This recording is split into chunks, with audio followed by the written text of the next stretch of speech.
Hello, today I'm going to show the methods of answering some questions on 11 maths mathematics.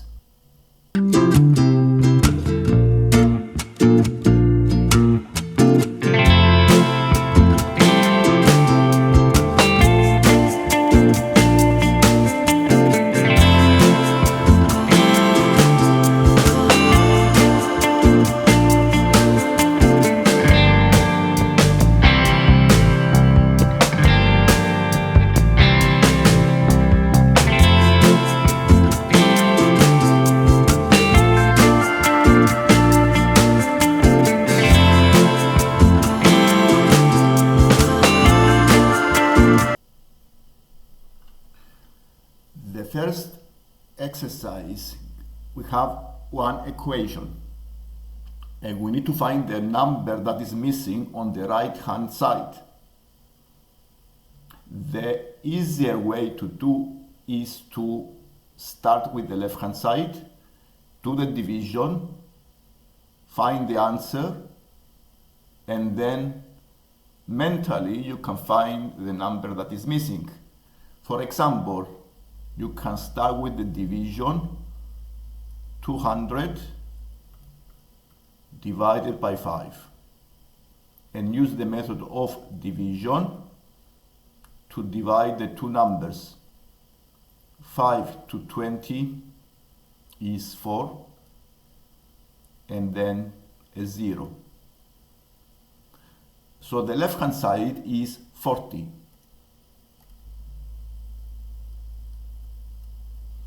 So what is the right hand side? The right hand side have to be 40. This is an equation. Both sides are equal. So the missing number have to be 7.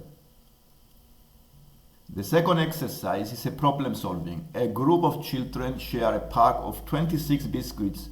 They receive 4 biscuits each and there are 2 biscuits left over.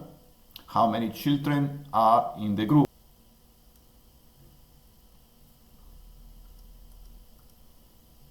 We have a number of children. We don't know how many they are, but we know that each get 4 biscuits. So we need to see how many times the 4 goes into 26.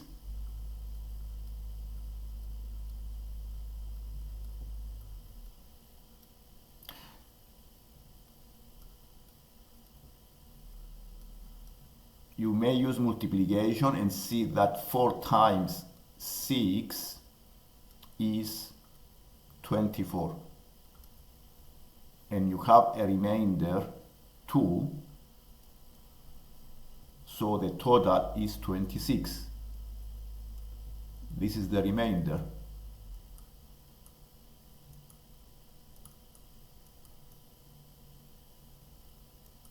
Six number of children.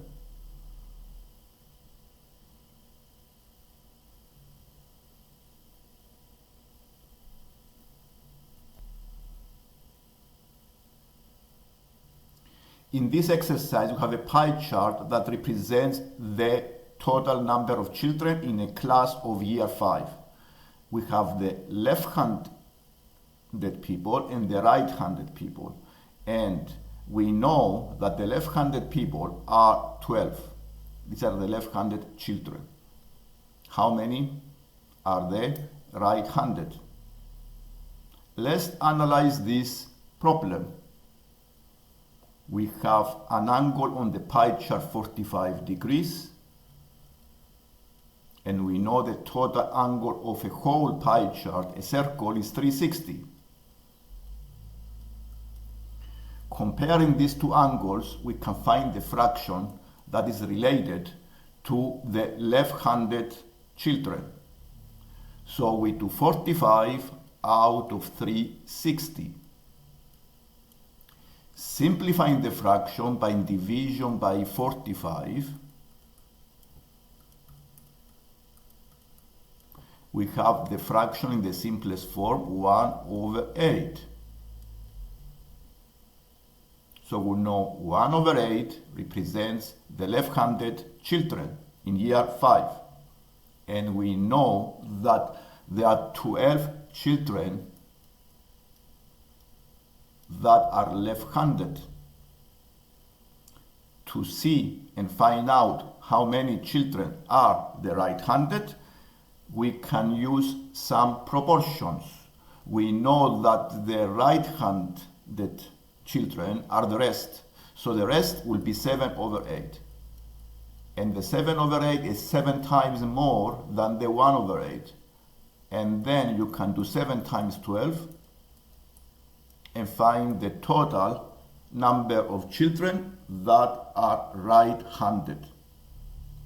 7 times 12 give us 84. You can also find the total number in the class by doing 12 times 8 and then subtract the 12 and go to find the right-handed, the 84. In this exercise, we have a sequence. A sequence is numbers that change with a pattern, with a rule. We have 6 numbers, and the first 2 are missing. What are the missing numbers? The best way to do is to see how the numbers change. Try to subtract 2 consecutive numbers on the sequence and see if they change by the same number. Subtracting 2 numbers, 9 minus 5, give you +4. And you see it is the same number for all of the rest. It's a +4. So to go from 5 to find the previous term, I have to subtract 4. So the second, it needs to be 1. And now, finding the first one, we need to do the same thing. Subtract 4 from 1. So the first number is -3. And by finding the rule of the sequence, we found the missing numbers. Subtract 2 numbers on the sequence and find the rule. The rule is +4. In this case is subtraction. In this exercise, we have a problem and we need to see how many coins does Hannah have in her purse. A 2-pound coin weighs 12 grams. She has only 2-pound coins in her purse. She has 14 pounds in total. How much do her coins weigh altogether? We need to see how many are the coins that she has. To find how many, we need to do a division. 14 pounds by 2 pounds, because all the coins are 2 pounds each, and the total value are 14 pounds. To see how many coins she has, we need to do a division of 14 divided by 2, and this gives you 7 coins. Because every coin weighs 12 grams, we can do one multiplication and find the answer. We multiply the 2 numbers. 7 times 2 is 14. We write the units down and the 1 to the next column.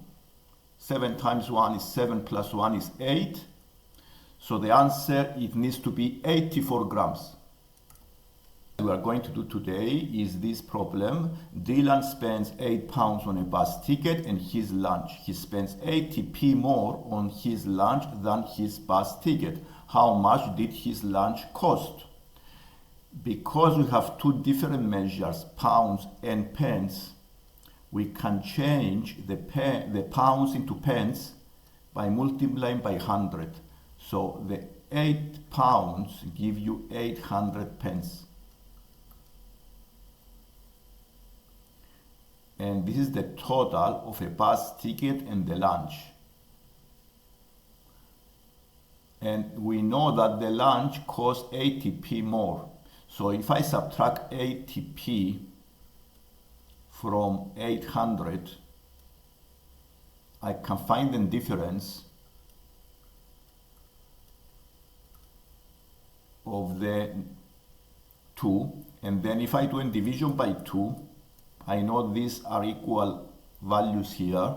So I do division by 2 and can find the value of both without the difference. So we do a division, 720 divided by 2.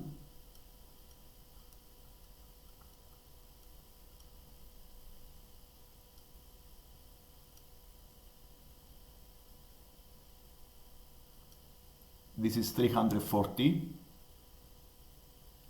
And now 340 plus 80 will give you the lunch, because the difference is 80p. So we go and add the difference back into the answer and find the cost of the lunch.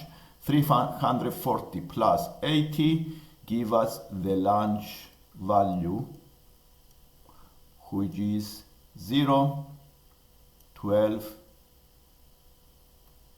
420p. To write the answer in pounds, we do a division by 100, because we know that 1 pound is 100 pence. So we do 420 divided by 100. Division by 100 moves the point 2 places to the left, so we have 4.20 as the final answer.